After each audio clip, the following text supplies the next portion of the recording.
Today we have Dr. Thanikonda with us joining us on the Next Gen LM Mentorship in Medicine series. We are so excited to have you here today and to learn from your expertise in primary care, obesity medicine, and lifestyle medicine. Welcome. Thanks a lot, Kriti, for the invitation. Excited and happy to be here. Yeah. Just to kind of start us off, can you tell us a little bit about yourself and kind of how you got to lifestyle medicine? So I'm a primary care doctor currently practicing. I did my medical school in India and moved to US for my residency.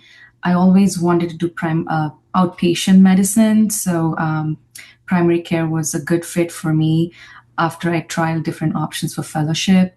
What got me to lifestyle medicine? Personally, I've been focusing on improving my own health and uh, finally giving time for my health after training. But in work, I was finding it hard to translate my experience to my patients. So that's when one of my colleagues told me about lifestyle medicine and how ACLM was really helpful. So that's what got me into lifestyle medicine, and lifestyle medicine through ACLM has given me a lot of tools that I practice every day. Yeah, thank you for sharing kind of your journey to lifestyle medicine. And it's really interesting to hear how you started off with your own personal health goals, and that's kind of how you reflected it onto, how will I approach this with patients? Um, and I guess going off of that, how do you practice lifestyle medicine professionally? How do you bring this up with patients? As part of the training we do for lifestyle medicine, when I was reading the courses and books, because there's not enough time in primary care to have a long conversation, I try to at least talk about one healthy lifestyle change during a visit. It could either be nutrition pillar related or physical activity. So sometimes if I have more time and have an engaged patient, if you're doing obesity medicine visit specifically, I'll have more time, or if it's a preventative visit. But usually I try to have at least one uh, habit change that we can bring up during the visit. And do you find yourself kind of leaning towards one type of habit change over the other in terms of like the pillars, like sleep, nutrition, etc., when you're counseling patients?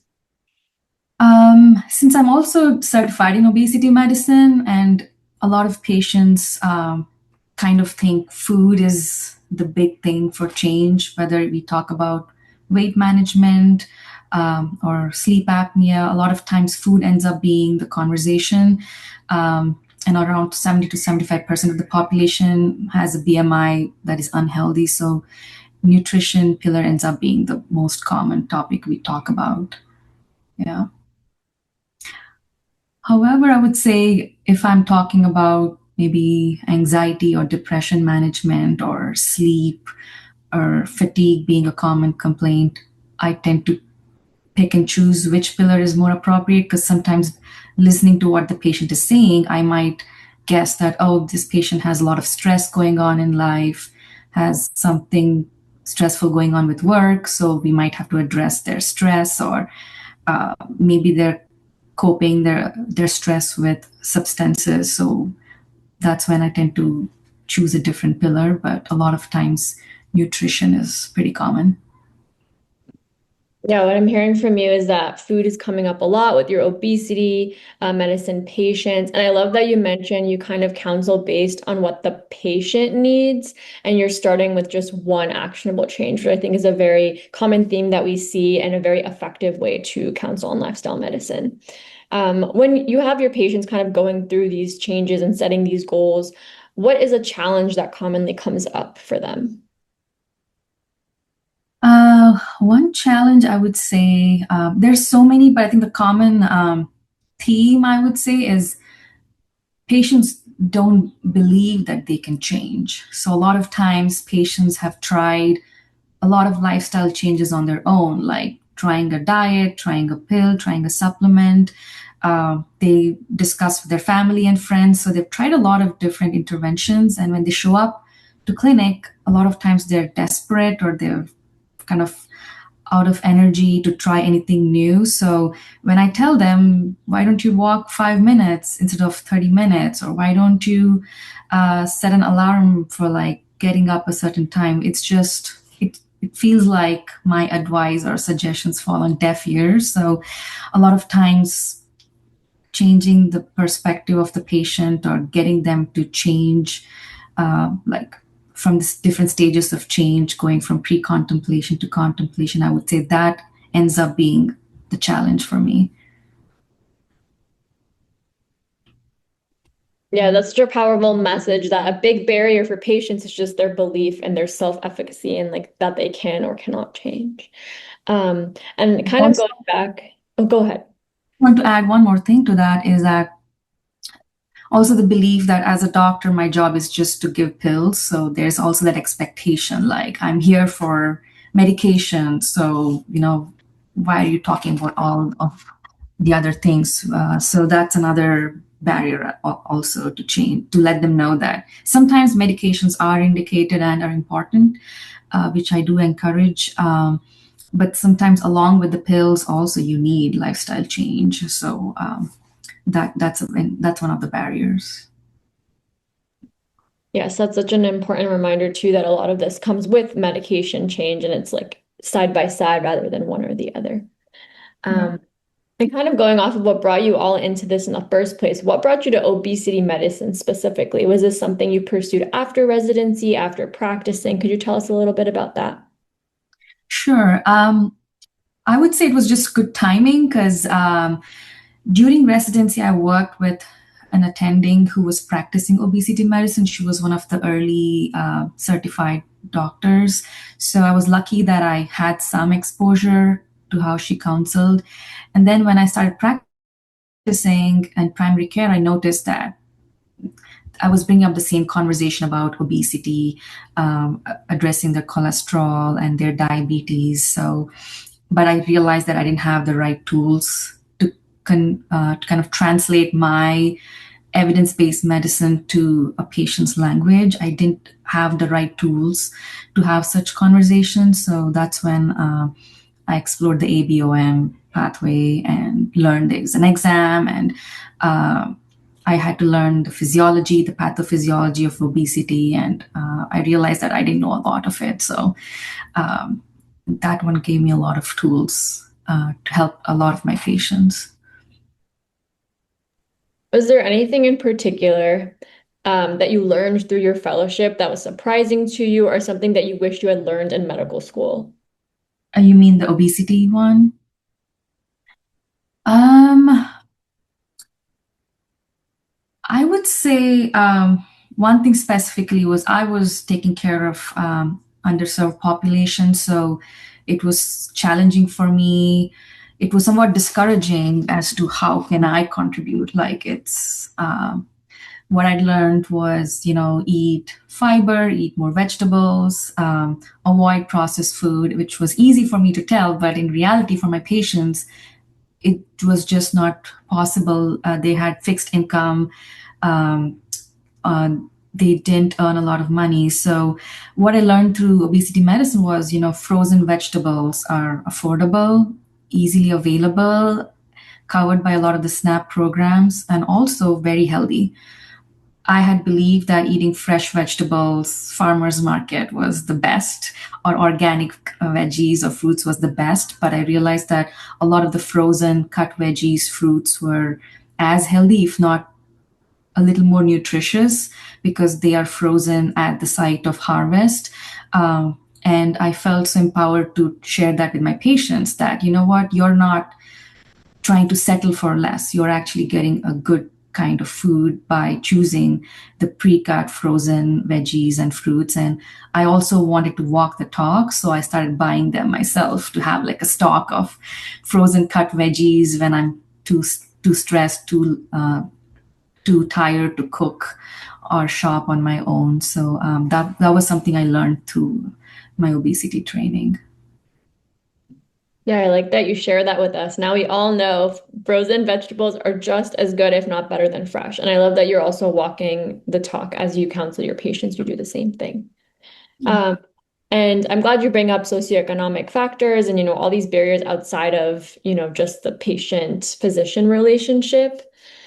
Um, is there anything in our healthcare system or training that you think needs to change to allow lifestyle changes and lifestyle medicine to be more mainstream? That's a really good question, and it's definitely multifactorial. I wish I had one magic answer.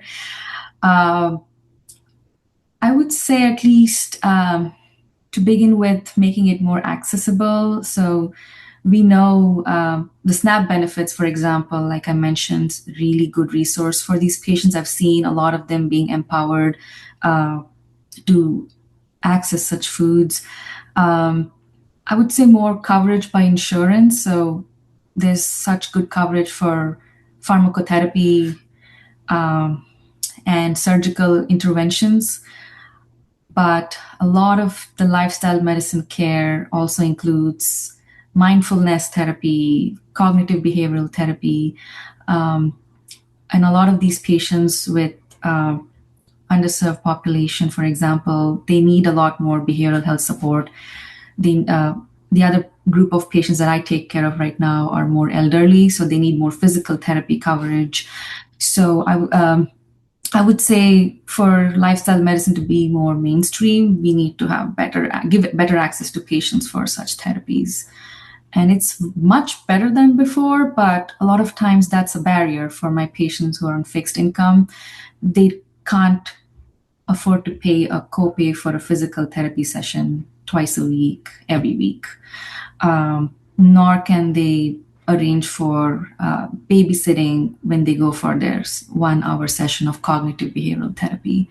So those are some of the challenges that come to mind.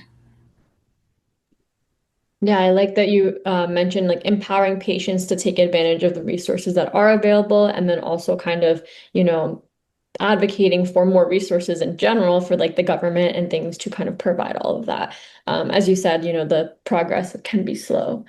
And in terms of like accessibility, what do you see the role of like social media and like websites and things like that to be in the role of, making things more accessible? I would say in the world of obesity medicine, for example, social media has been very powerful because a lot of times patients come to me and want to talk about the medications or want to talk about other alternatives than medications because they've seen all these things about the drugs. So previously, if I had to bring up someone's weight, it was a challenging conversation because it was like talking to a wall because they don't want to talk about their weight because of a lot of bias and shaming that was part and is still sometimes part of the health system. So now patients are a lot more empowered to talk about it and feel more comfortable sharing what they've done with their weight journey so far. So I would say in that way, social media is powerful. At the same time, it's so powerful and viral that I've had a lot of patients ask me, I want cortisol testing versus actually talking about their lifestyle, which could be contributing to their weight. So a lot of the time I'm explaining how cortisol works, how the lab result alone may not give us the answer that we need to explain their weight because hypercortisolism can contribute to obesity, but it's not very common. So that has been another challenge with social media that there was this viral trend about cortisol and our role as primary care doctors or in the medical field is to counsel them, but not shun them or shame them for bringing up that conversation, but choosing to continue that conversation and not ending it with a normal cortisol level. Yeah. Yeah, you bring up so many great points in that. The first question I have is how do you go about starting a conversation with someone or overcoming that bias and shaming around weight in medicine? I think this one phrase I learned it probably during my ABOM training. In general, we've learned a lot is about using an open-ended question. So what works a lot for me is I would ask patients, "What do you think about your weight?" So that has opened up a lot of patients. A lot of them share where they've been with different diets or what they've eaten, and also using patient first language. I think it's so important. I never or rarely use obese person, obese patient, obese looking in my conversation or in my notes. I'm usually saying a person with obesity, you have class 3 obesity, or patients with obesity are at high risk. Same goes with other diseases. I'm not saying I won't say you're a pre-diabetic or a diabetic, you're a hypertensive, or you're a cancer patient. It's always patient with diabetes. I think the more you have such conversations, uh, the more comfortable patients feel about talking about their weight. So I had a patient, for example, in clinic. I had named their diagnosis as class 1 obesity due to excessive calories or something. It's one of the diagnoses in Epic. And I just chose that because it was more descriptive. And she called out on me saying, I don't think I eat a lot, and it's wrong that you have the diagnosis. And even though I try to be careful with the way I converse, I accepted and agreed that that was wrong. So also just admitting I didn't know, it's my mistake, and addressing that and correcting that and letting them know moving forward the conversation will be more inclusive. So that I think helps patients feel safe and to share more about their journey, and also not pressuring them to make a decision today. When I see a new patient or see someone for a physical, I'm not expecting them to start an anti-obesity medication today. I'll just plant a seed maybe, and I'll bring it up again during the next visit, or try to tie it with their concerns or their goals, and nudge them gently towards their weight. And yeah. Yeah, thank you for sharing that about, I think we've learned a lot here from, how you empower patients. I think the person first language is such an important key to that, and taking accountability, like you were saying. And then the second question I have kind of related to social media and access is, how do you overcome misinformation on the internet? Something that I heard recently, I know there's so many things out there, but one thing I heard was that a patient was like refusing diabetes care because she thought that parasites in her pancreas were causing diabetes. There's just so many things on the internet that are gaining traction. What do you do when you hear something like this? Um, it is quite often you'll hear, because there's so much information, and patients are spending a lot of time online, and in a good way also, they're good stories. So I try to be curious and just ask, what do you think about it? Or how do you feel about it? Or I try to explain the physiology of it. Or I have a computer in all my exam rooms, so I try to show them the anatomy of where the pancreas is. So sometimes patients will tell me, I have a lot of pain on my left side. I think it's my pancreas. I think it's this medication causing the pain. And then I tell them, show them the picture and say, actually, the pancreas is in the center, all the way to the back. It's very hard for you to feel the pain in the front, probably in the back, and kind of give them the facts so that they make their own choice as to which is more real, what I'm saying is real, or what they saw on social media. And a lot of times patients trust the doctor. So they value what I have to say. Sometimes they want that validation from an expert that what they heard was crazy. Sometimes they will come in saying, I heard this crazy thing about this Ozempic thing, that it's good for your weight. What do you think? Isn't it horrible? So there's that other extreme of opinions after what people see on internet. But usually just being curious and asking more questions, and just hearing them out. And yeah, I don't know if I've been perfect with every conversation with patients like that, but a lot of the feedback has been good. So I would say just taking the time. Yeah.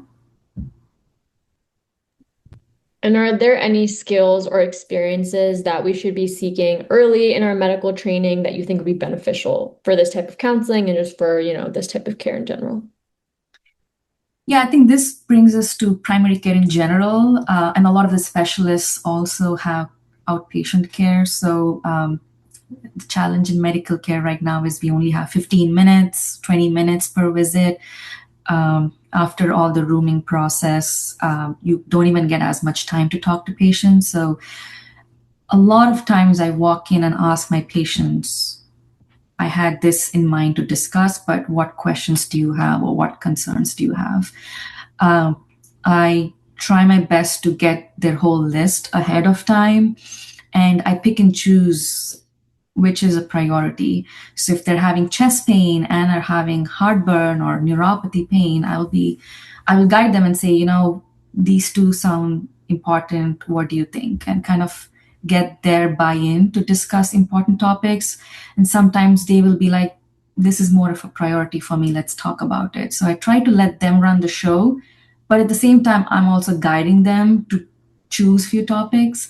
So I try to that efficiency I think comes with time and practice. So I definitely was not as good in the beginning. Some days even now can be challenging where I end up behind from some patients, and we may not be able to cover everything, but I usually try to let the patient run the show, have them uh, share their concerns. Also, some of the skills like just listening. I think active listening is a skill which um, I forget if I learned it in one of the trainings for ABOM or ACLM, but there's some study that I think when we allow patients to talk, I think they talk for 70 seconds or 3 minutes or whatever. It's not a long time. It's definitely not 15 minutes. Um, and even in some of my patients who speak a lot, I would look at the time and they kind of run out of gas within 5 to 7 minutes max. And that's the worst case scenario. So I realized that just letting the patient speak and kind of share all their concerns feels like they'll relax. They feel like I've listened, and then I'll be able to say, you know what, you have 8 concerns today. We don't have time for them all. What are your top 2 concerns? And I'll make sure I'll see you within a month to discuss the rest. And most of the time, most patients are able to label 2 or 3 concerns. And I'll be able to pick a few others which are quick, like place this referral or I need this refill. So with time, I was able to pick up these skills that have allowed me to have at least a couple of minutes time to talk with the patients about lifestyle medicine. That is such an important skill that I definitely think as a medical student is difficult, as you're saying, comes with experience. But I really love the tips you're sharing to let the patient tell you what is on their list and let them also tell you what their priorities are. I feel like that makes a lot of sense, especially when you have limited time. Um, This and is one, um, sorry to interrupt, they don't teach us much in residency is in exam, you will have 5 choices, which is the next best step. And there's only one right answer in an exam. But in reality, in clinic, your A1C of 9.1% is not a priority. Their back pain is probably is, or they're unhappy with a certain provider or with a certain drug, and it's probably Flexeril or something. So your mind in the beginning for me it was hard because in my mind I knew none of this matters. It's your A1C. But I've learned to let go and maybe just document that patient chose this as a priority versus the other, and have them come back soon to address. So that was a hard way to learn, but I had to learn that. yeah, another great tip to balance, the patient's decision, but then also obviously medically you will follow them in the next couple of weeks to really talk about what you want to talk about too. Yeah. And I know we've talked a lot about how you talk to patients about lifestyle medicine, but what do you do for yourself outside of the hospital and the office? How do you practice lifestyle medicine personally? I would say I try my best to eat healthy home cooked meals. So I was not good with eating 3 meals before. So now I try to eat 3 meals, and they end up being very similar, high in fiber and protein. Along with that, I try to run and lift weights. In the past few years, I've been more consistent with lifting weights. So those I've been doing much better since I started my career as an attending. Um, I want to do better with my sleep. So that's an ongoing challenge right now. Well, thank you for sharing that. Do you have anything else to leave our listeners with before we wrap up our show for today? I would say, as a medical student and as a resident, reading all this in my books, I didn't realize that I could apply those principles to my own life. I always pushed it off to after I'm done with exams, after I'm done with training. But now, after completing training and working as an attending, looking back, I feel I could have incorporated some of these tools earlier, ahead of time. I didn't have to wait this long to do it, which I wish I had done a few of them earlier. So yeah, if so, that's what I would recommend to the young learners. That even if it's one or two habits that you can change, and making time for cooking a healthy meal or walking outside whenever, I would say will be very helpful. Thank you for that. Well, it was wonderful having you today. The biggest lesson that I learned today was to, center our care on the patient, which is kind of obvious, but in this way, that's kind of the biggest thing I've learned from you, using person first language, empowering patients to make these changes. Thank you so much. And thank you to all our listeners for chiming in.